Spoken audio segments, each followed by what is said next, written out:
Hai, welcome to Kremés podcast. Podcast yang paling receh and garing, but maybe informative too, depending on the day. I'm T. And I'm A. Semoga podcast ini bisa nemenin lo.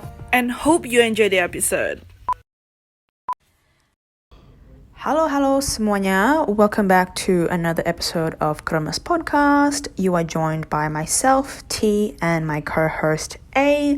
After some really great guest speakers this season, we thought to obviously have some more, just the two of us chats, and just sort of get real a little bit and catch up on what the both of us have been up to. Obviously, we've had a pretty significant break since season 2.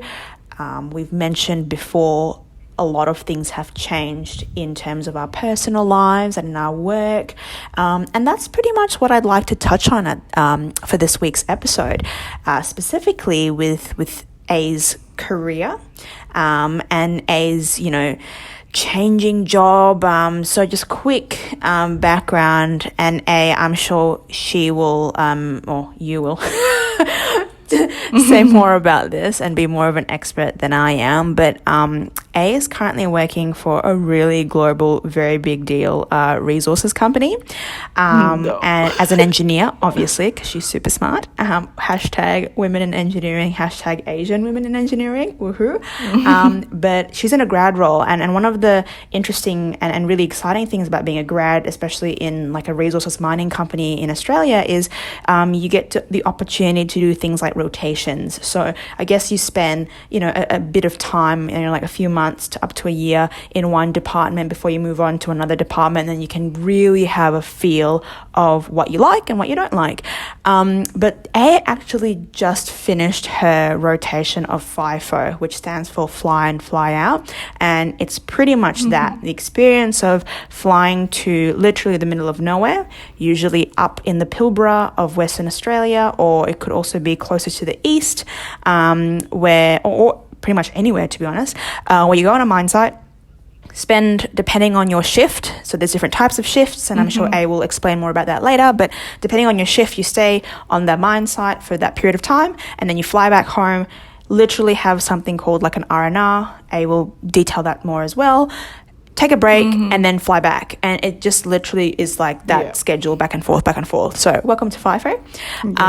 And I personally have never done FIFO long term. I've only flown to a mine site for maximum 4 days to do a bit of like a work thing, but knowing that I have a full-time job in the city kind of thing, and I'm just used to just going back to my own house every night kind of thing. So this lifestyle that A has been adopting for a few months now is something that's of big curiosity to me, dan dia juga kasih tahu gue bahwa dia ada temen yang juga penasaran nih, kayak gimana sih itu sebenarnya kehidupan FIFO dan lifestyle-nya kayak gimana, dan kayak makanannya gimana, atau juga kalau jika terutama zaman sekarang ya, zaman COVID gitu, kayak jika ada outbreak itu gimana kalian ngehandle situasi begituan.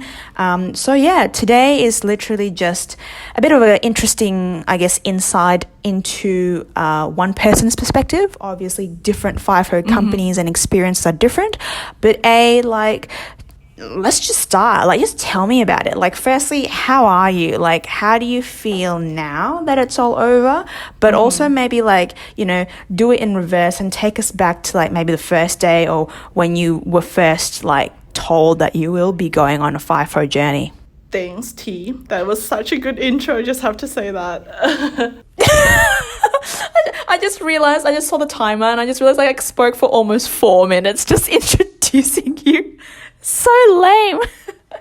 But that's so good. But at the same time, it's as you guys can see, we have done recordings with guests. So our approach on this podcast has increased a little bit. We have upskilled ourselves. And the way we talk is just more all right, you're the guest now. This is what's gonna happen. But it's so cool. It's so cool to be part of this. Hopefully you guys can hear the difference as well. Cuman bener banget. Jadi kayak I just finished FIFO. FIFO itu tuh fly in, fly out, as T said. And I did it for almost a year, not exactly a year yet, but almost a year in 2 different mine sites. Jadi, first I want to say first that FIFO itu nggak cuman untuk mining engineering aja. Jadi FIFO itu tuh bisa banyak banget. Mau dari electrical, mau dari mechanical, structural, all the engineers, but also even kayak ada truck driver, ada blast and drill when you like blow up the ore kind of thing, and then like and there's like people that want to work in housekeeping can also work on FIFO because they do need, kayak mereka butuh orang juga kan untuk membantu di campnya gitu. Jadi kayak kalian mau jadi chef, mau jadi admin, mau jadi even physiotherapist or even gym trainer, like beneran banyak banget different career yang kalian bisa ambil kalau misalnya kalian mau FIFO. Cuman kita mau ngejelasin juga pros and cons FIFO. Jadi like again, so it's just gonna be purely honest review of how FIFO is. And again, as T said, every single company have a different experience to it. Cuman lebih kayak this is what it is gitu loh. Kita taruh di table ini in front of you guys. Kalau misalnya kalian masih interested, more than happy to pursue it. But if you're no longer interested, at least you already know what's going on. Jadi nggak kayak asal-asal apply gitu kan. Cuma jujur aja bener sih, kayak pertama kali gue ngedengar kalau misalnya gue mau FIFO itu kayak shock sih. Kayak maksudnya kayak really scared. Maksudnya soalnya at some part it is interesting karena kayak oh my god, like I'm actually going on like a trip, like every time I fly up it's like you literally fly on an airplane, right? Jadi kayak keren banget gitu, kayak ngerasa kayak oh sorry ya besok aku harus terbang jadi aku nggak bisa ketemu gitu. Kayak that bit is cool, dan itu yang kayak what I imagine when I was taking an engineering job. Karena waktu itu kan kalau kalian udah pernah denger ceritanya juga, like aku nggak pernah kepikiran aku bakal jadi engineer, but I went to that event and that girl was working in a mining company and she was like, yeah, sometimes I got a call at 4 a.m. in the morning that I have to take the flight the next day, and I was like, that's the life I want to be in. Tapi like a jet setter gitu kan, like especially with zaman COVID sekarang when we're so locked up and we can't go anywhere. Exactly. FIFO seems like such a dream because you are literally on an airplane so often. But it's not how it seems. But it's not how it seems. Karena kayak waktu kalian kesana, ini ada beda-beda juga ya. Jadi kayak, jadi so pertama ya, again go back to the story. I was scared. I was like, I never live out like without my parents for a while. Like I go holidays without them before, like with my cousins and stuff like that. Tapi nggak pernah yang namanya tinggal nggak bareng gitu kan. Dan FIFO roster aku tuh waktu itu 2 minggu di sana, 1 minggu di rumah. Jadi semua FIFO tuh ada beda-beda rosternya guys. Jadi kalau rosternya tuh ada 3 minggu 1 minggu, ada 2 minggu 1 minggu. Jadi itu 1 minggunya kalian di rumah, 3 minggunya kalian in the middle of nowhere.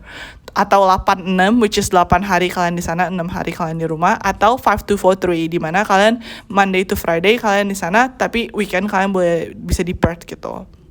Nah, each of them have its own pros and cons. Again, the more you stay up there, the more money you get, obviously, because you're actually working more. Tapi juga at the same time, doing 5-2-4-3, for example, even though it's good, you have weekend at home all the time, but they call it the burnout roster. Karena kalian pulang literally hari Jumat, kalian cuma punya Sabtu Minggu untuk kayak istirahat, appointment lah, atau ketemu temen lah, terus Seninnya udah harus terbang lagi gitu. Jadi banyak orang yang mulai ngerasa capek juga dengan dead roster gitu kan. Nah jadi itu perbedaannya gitu. Jadi waktu aku tuh 2 minggu di sana. Nah waktu 2 minggu di sana tuh like I feel like, you know, it's just a bit like, oh dang, like this is it. Like I'm gonna be away. Like every month technically I only have 1 week of life, like a 1 week of Perth life, right? The rest is 3 minggu ya literally di sana gitu. Dan itu kayak harus udah mulai, I was thinking about it, like how can I survive? Especially I'm such an extrovert gitu. Dan waktu kesana ini, jadi sekarang ngobrol tentang tadi kan roster ya, perbedaan roster, terus now perbedaan akomodasi. Jadi kalau kalian di sana tuh akomodasinya lebih ke masing-masing punya kamar sendiri. Kalian ada single bed, ada kamar mandi sendiri, ada TV, ada lemari es, udah gitu udah. Dan ada bedanya kalau misalnya kalian tinggal di yang camp tuh beda-beda gitu. Kayak misalnya ada yang bagus kalau yang bagus tuh gila, lu masuk kamarnya aja pakai kartu kayak as if you're in a hotel gitu kan, you check in gitu Oh, kan. wow. Terus lu Yeah. masuk, that's your key room gitu. You have like aircon and stuff like that gitu. Tapi kalau giliran dapet yang temporary atau yang udah camp itu kan, camp itu sebenarnya bisa ditransport ya guys. Jadi kayak kalau dari misalnya satu mindset ini udah beres nih productionnya, campnya itu bisa diangkat dibawa ke mindset lain gitu. Dan jadi kadang tuh ada yang ketemu mindset campnya tuh yang udah tua banget gitu, jadi kayak lebih mana-mana udah semua kayak kotor gitu kan, misalnya kayak lebih merah gitu kan, terus kayak ya fasilitasnya nggak sebagus yang baru pastinya gitu, kayak airnya kurang lah atau enggak kayak udah rada karatan dikit gitu, jadi kayak banyak, ada range banget guys. Jadi ini juga kayak ya laki-lakian ya, maksudnya kayak kita nggak akan pernah tahu camp yang kita dapet tuh bakal gimana. Jadi aku bersyukur banget sih, I was so grateful that my camp was at least livable, you know what I mean. Cuma tetap kayak di kamar gue masih pakai sendal. I literally told Teh waktu Teh lagi mau visit kan. At the same time, Teh, I didn't know you're gonna be staying on a hotel, and I was like, oh, never mind then. You don't need any of those. I thought you would be like at the camp, and I was like, I literally was telling Teh, I was like, use your sandals. Put on the sandals when you go to the bathroom. Mau mandi pun pakai sendal ya Teh. Jangan lupa pokoknya sendal gitu like. Karena emang kotor banget, dan kayak karena kan kita share room kan basically. Ketika kamu pulang dari sana, biasanya ada orang yang tinggalin tempat kamar kamu juga gitu. Jadi ya technically kamar mandinya udah dipakai berapa banyak orang gitu. Kamu pun emang dibersihin, cuman kan kayak lebih lebih higienis aja lah untuk kita sendiri pribadi gitu kan. Nah, in terms of makanan sama juga mirip. Jadi kayak maksudnya tergantung site kamu di mana, dan tergantung kamu gimana ya. Kayak site tersendiri, chef tersendiri tuh beda. Dan yang aku rasa itu kalau makan siang itu sungguh amat sangat tidak enak. Tapi kenapa? Karena pertama sih enak, karena kita kan buffet ya. Jadi di sana tuh kalian makannya tipenya buffet. Dan itu tuh kalian bisa ngambil-ngambil gitu kan. Teh juga pasti udah pernah experience this. Cuman karena mereka di sini ada safety reason, jadi tuh makan siang kalian tuh harus fully cold, like frozen cold, right?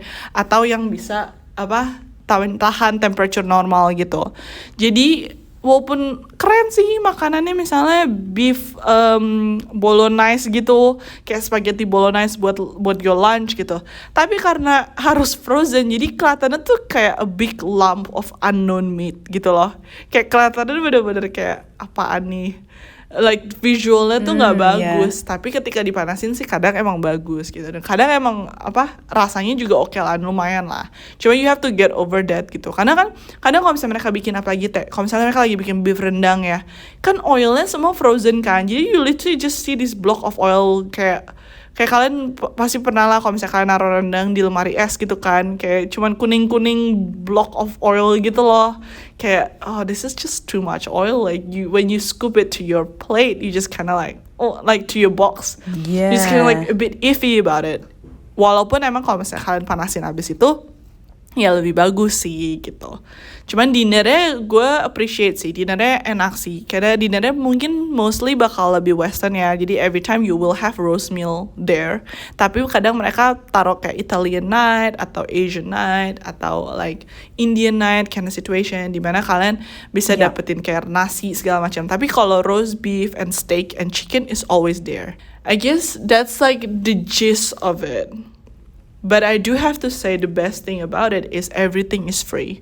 You're staying there for free, you're eating for free, and sometimes there are facilities kayak the last camp that I was in, ada swimming poolnya, ada gymnya, even ada music roomnya, jadi kalian bisa kayak main gitar atau apa. Tapi juga camp sebelumnya yang aku pergi itu nggak ada swimming pool, cuman ada gym doang. Jadi kayak tetap tergantung situasi kondisi sih.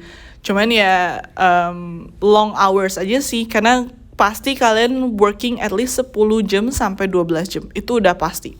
Jadi antara kalian mulai dari jam 6 pagi sampai jam 6 sore, atau kalau misalnya kalian chef gitu, biasa kan ada yang kayak pagi ya Teh, misalnya kalau kalian breakfast, rosternya untuk masak breakfast ya kalian mulai jam 3 pagi sampai jam 3 sore gitu. Tapi kalau misalnya kalian masaknya dinner ya kalian mulai mungkin dari jam I don't know, like 10 until 10 p.m. gitu. Dimana kalian harus bersihin juga, terus kayak getting ready for the next day gitu kan.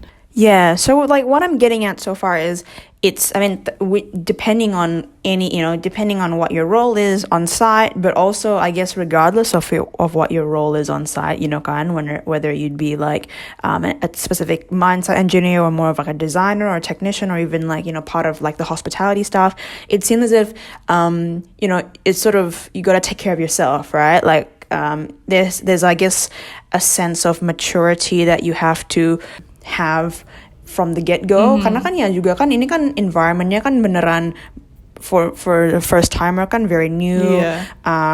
It's sort of really, you're just stuck in the middle of nowhere, like you can't really go home unless until the next flight, right, is available gitu kan. Jadi you gotta have to like have that gung-ho dan mandiri gitu sendiri, bisa like even like the little things about like cuci piring sendiri, harus disiplin sendiri, harus setelin alarm sendiri jadi bisa bangun at the right time, or else if you don't wake up in time you miss your shift and you probably won't get paid, that kind of thing, right? Like it's pretty intense, hey.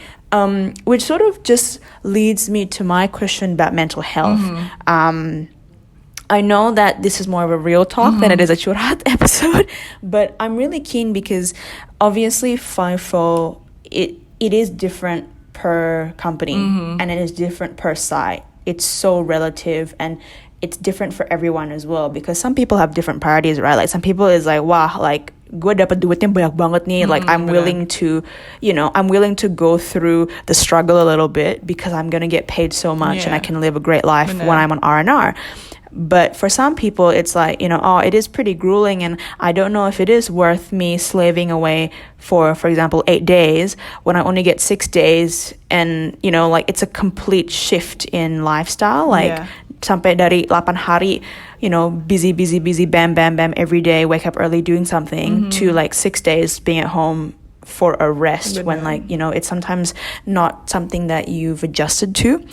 I'm just really curious from your perspective, like how did you find it? Obviously you might have had your low points and your high points. There's good and bad things in everything, but also I guess as a woman, right, like I really don't know your work environment, but from the newspapers that we've been reading, and we're recording this episode in February 2022.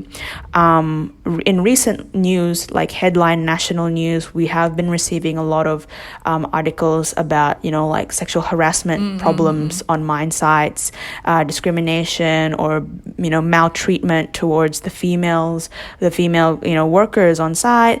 Tapi juga like a lot of the big mining companies juga, especially one of them just released a huge statement on discrimination, and they actually had all of their employees get survey how many times they felt discriminated or how many times they felt uncomfortable or sexually violated, and nomor-nomornya sih lumayan tinggi gitu kan. Jadi kayak it's quite untuk gue sih like it's quite scary gitu kan, kayak knowing that you, like my close friend, is up there doing whatever you need to do.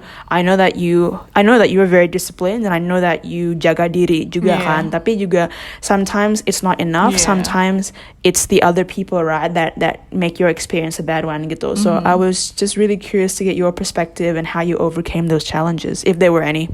I think it's like, jujur kalau untuk mulai dari mental health dulu ya, I guess like I go from what you said.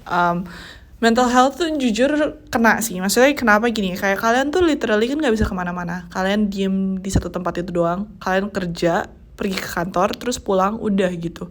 Dan pulang ke kamar kalian doang gitu. Jadi kayak you have to make the best out of it gitu menurut gue.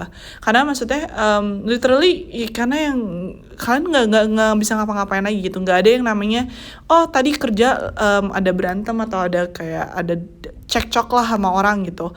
Terus kayak kalian bisa pulang, bisa ke dinner sendiri with your family gitu kan, atau nggak kalian bisa pergi ke mall, ke ice skating, ke climbing, ke like so many different things gitu.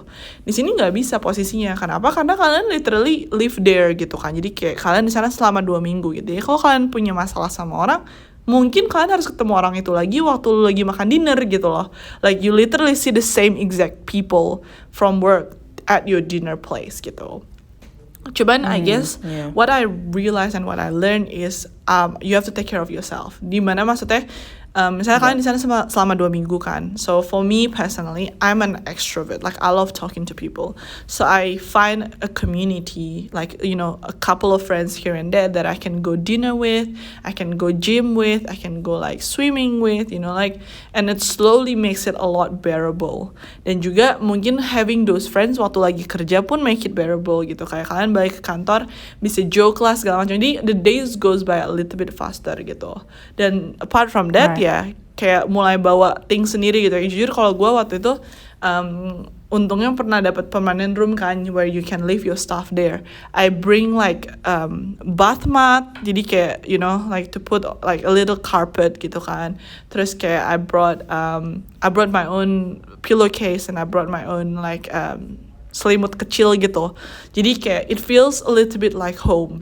Dan aku tahu banyak banget kayak kolik-kolik gue, mereka bawa ada yang bawa those puzzles yang real puzzles, ada yang bawa coloring book, ada yang bawa jewel, like the one that you stick the jewels and it becomes like a painting kind of thing.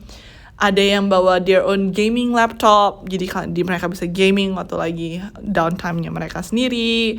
Macam-macam gitu, mereka bawa pribadi, ada yang pastilah buku, musik, speaker, gitu-gitu mereka juga pada bawa sendiri dari rumah gitu.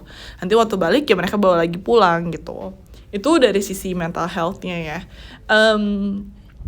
Tapi jujur kalau menurut aku it's such a lifestyle changes. Jadi kalau kalian yang beneran mau FIFO, menurut aku ini bukan pekerjaan tapi ini lifestyle change gitu. Kenapa? Karena orang yang udah kerja di sana rata-rata tuh udah kerja kayak 20 tahunan gitu teh. Jadi kayak that's their lifestyle gitu.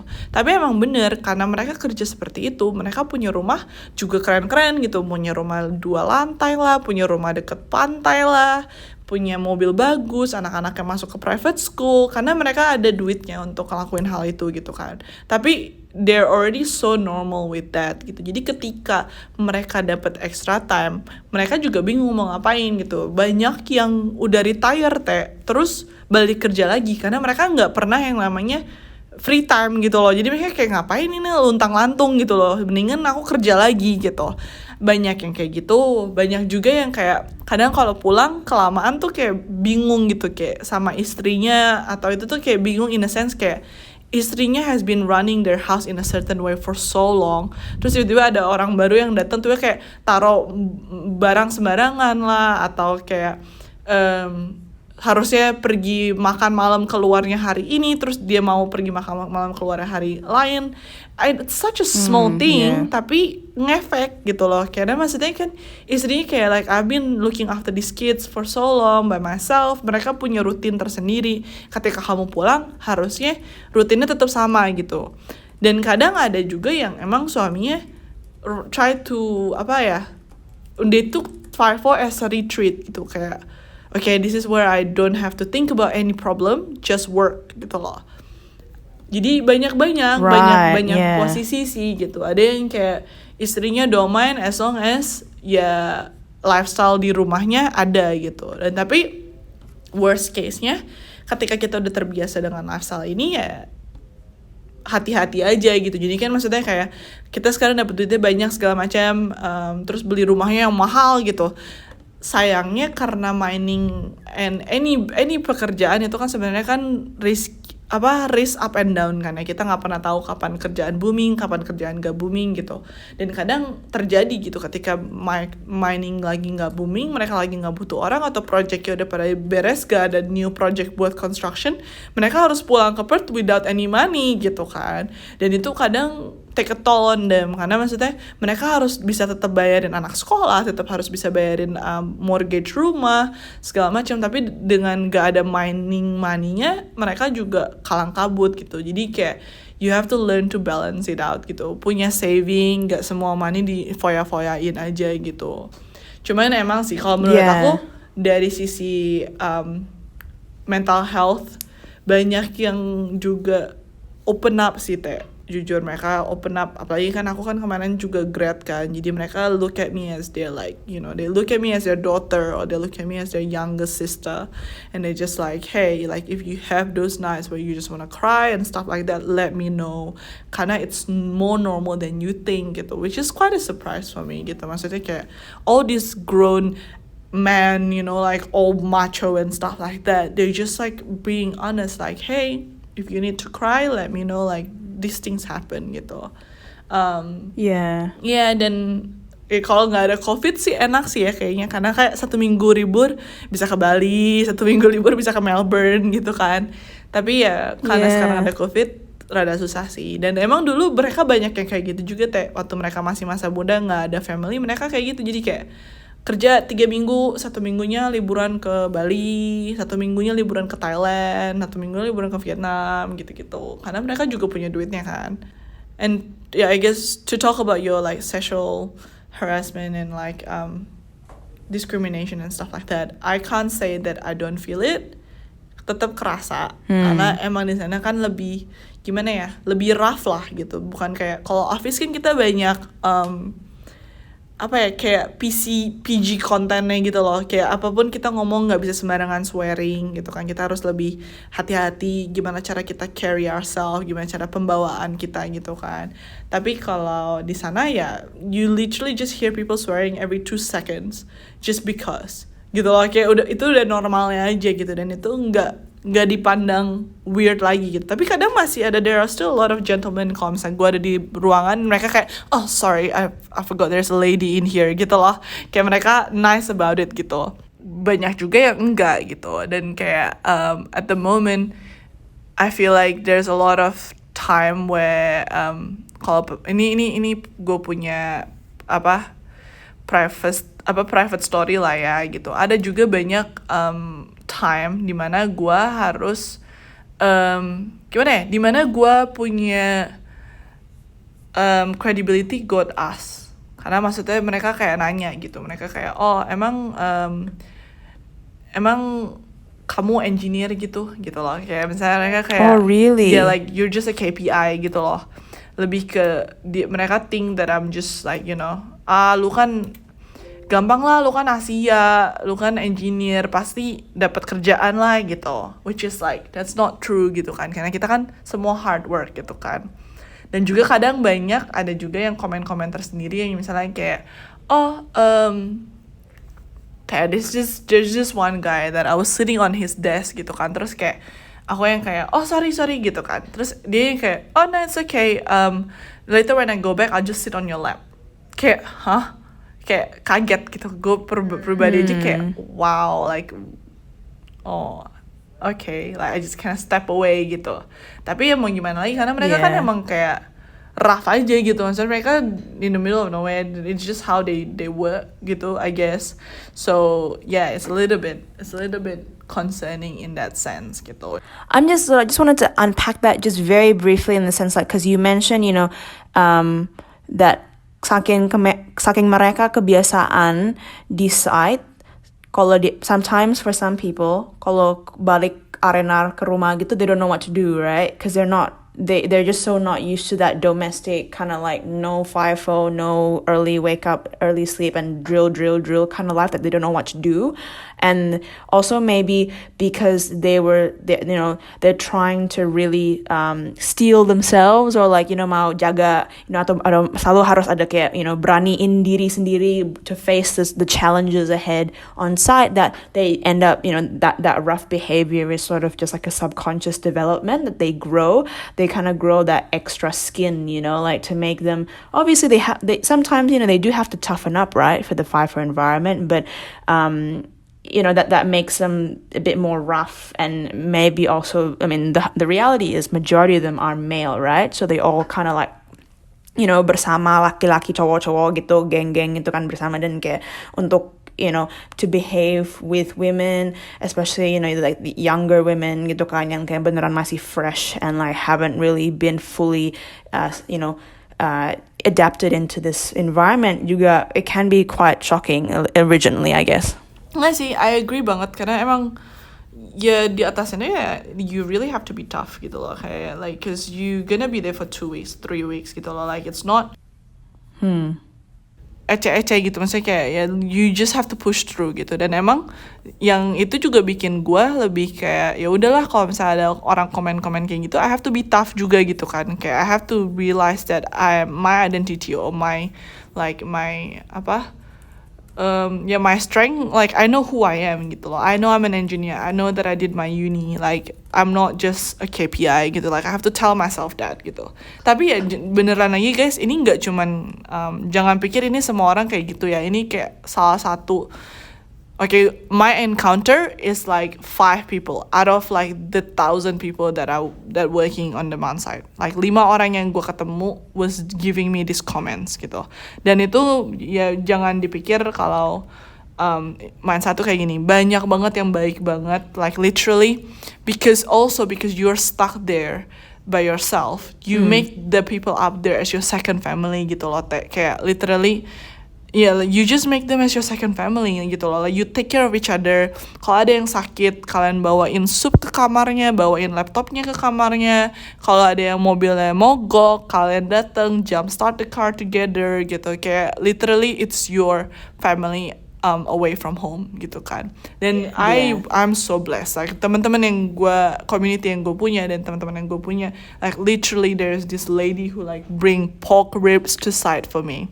You know, this lady make pork belly or like make like chicken adobo, like all this jazz.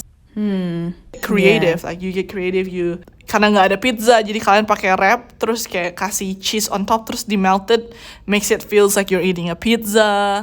Terus kayak kalau kalian mau bikin kayak 7-Eleven chicken sando yang sok-sok Jepang gitu, kalian use the hard boiled egg, put some mayo in it, mash it, and then make it into that sandwich. You know, kayak like you make it. Yeah, like you just like make it the best out of it. Like, and you sometimes bring like shin ramyun and stuff like that, and then, you know, make it into a good thing, you know. And there's so many experience and so many memories that I get from site that I would not trade it. Like I would still, if you ask me again if I want to go to site last year, like this year, knowing that will like what I'm experiencing will be the case, I would say yes again. Because some people I meet, it's just crazy there. That's so like, that's good though. That's good that you still have a very positive outlook on it. And I think what A said earlier itu bener banget, itu tuh like beneran golden advice ya. Karena you know, regardless FIFO kayak atau sekarang kan kehidupan kita semua seluruh dunia kan dengan COVID, like life is what we make it, right? And we're gonna make the most out of everything.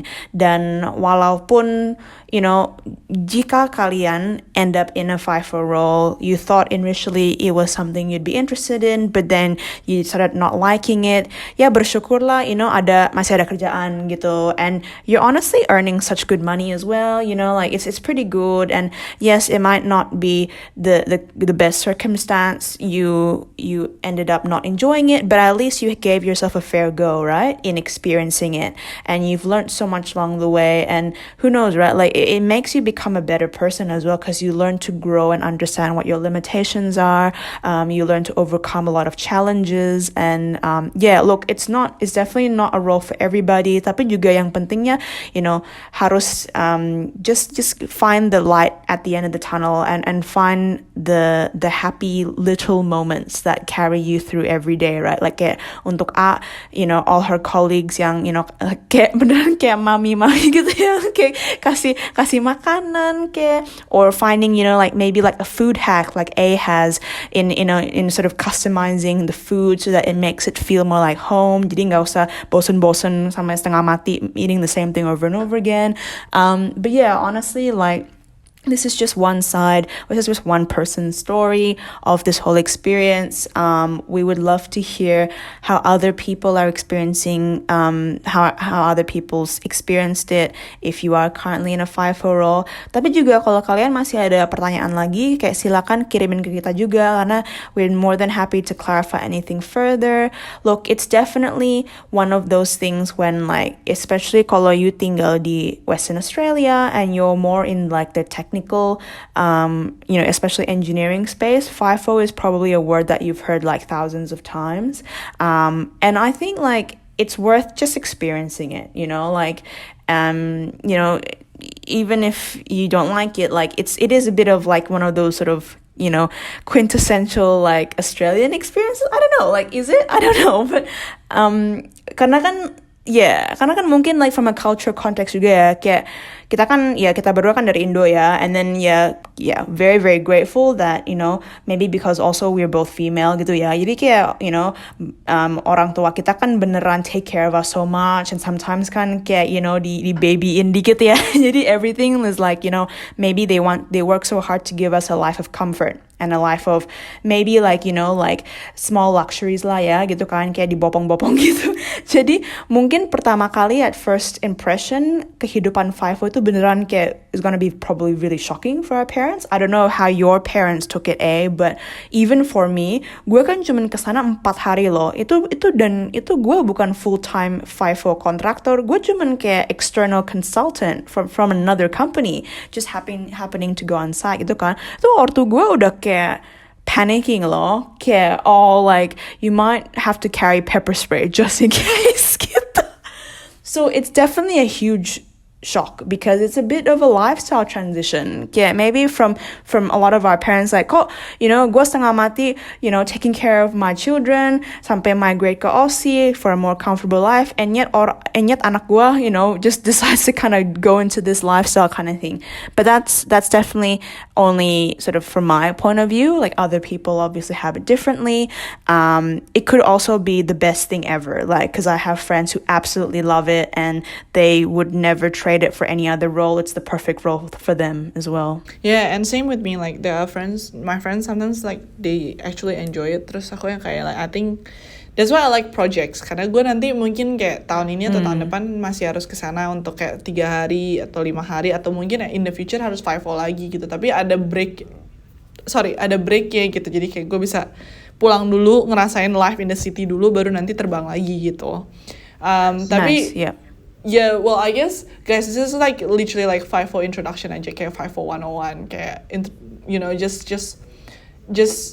want to share like why is it such a time-consuming thing as well, and why we like, you know, I have from my end of the thing that I can't put out new episode for us last couple of months because of what happened.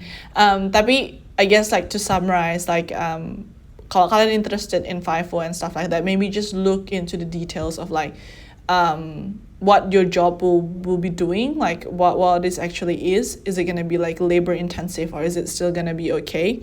Like you still gonna work in the office? Like those two things will definitely determine a lot as well. Karena kalau misalnya emang kayak labor intensive dan kalian pikir kalian bakal kerja kayak gitu selama 10 jam, 12 jam, will you be okay? Will you have the strength to do it? And or if that means that you just have to adjust yourself, like sleep earlier, sleep by 7 p.m, wake up at 6 a.m. so that you have like enough energy, and also consider the roster, like roster yang kalian bakal dapat itu apa 3 minggu di sana, 1 minggu di rumah, 2 minggu di sana, 1 minggu di rumah. Like will you be okay with that, you know, living away from home, away from like the civilization in a sense, for that period of time gitu. Karena banyak juga kalian bisa selalu negotiate this kind of stuff gitu kan. Kalau misalnya kalian sebenarnya aku pengennya misalnya contoh engineering you can literally do all the way from 3 weeks on 1 week off to the one that 5 to 4 3, the one that you have weekend home. Like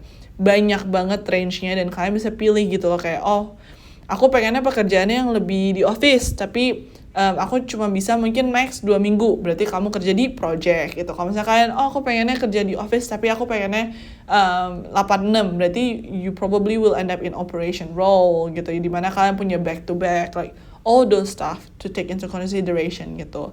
Dan semoga ya Real Talk kali ini bisa kayak give you guys a bit of a view of what a life on site will look like. Tapi kalau from experience point of view, I would recommend it. Just try it once, or even just visit. Put your hands up for like some ad hoc travel or anything like that. Karena like you get so much out of it. Then kayak for an engineer, for myself personally, like I get to see the conveyor in real life. I get to see the crusher in real life. Like I'm just like, I can now visualize how it will look like. So when now I'm talking to people, when I'm like dealing with my day-to-day stuff, aku punya knowledge tambahan gitu yang ada di background aku gitu. But yeah, this has been a really long episode. So if you guys have any more questions, just let us know. We're more than happy to answer you. We're more than happy to create a new episode, a part 2, I guess. If you want us to talk about specific things, I can even show photos of I don't know, if you guys really interested about the food. We have Kremés table FIFO edition, and then I'll show you all the pictures of food that I took from site that was good and that was bad. This, we're happy to help. And as always, this podcast has always been about us being the older sister and try our best to let you guys know how real world is, I guess. Might not be a good guide, but an honest review. Yeah, because we've definitely had the lived experience, right? So it's one person's perspective. Hopefully it helps. And if you got any more questions, let us know. And if you have any other suggestions on what other real talk conversations you want us to do, just let us know. Happy to keep in touch. And we'll see you at the next episode. Bye, guys. Bye. Thank you for listening. Jangan lupa like, comment, and subscribe. And share it with your friends. I'd love to hear from you. Please reach out with your comments, stories, and even questions on what we should talk about. See you in the next episode. Bye. Da.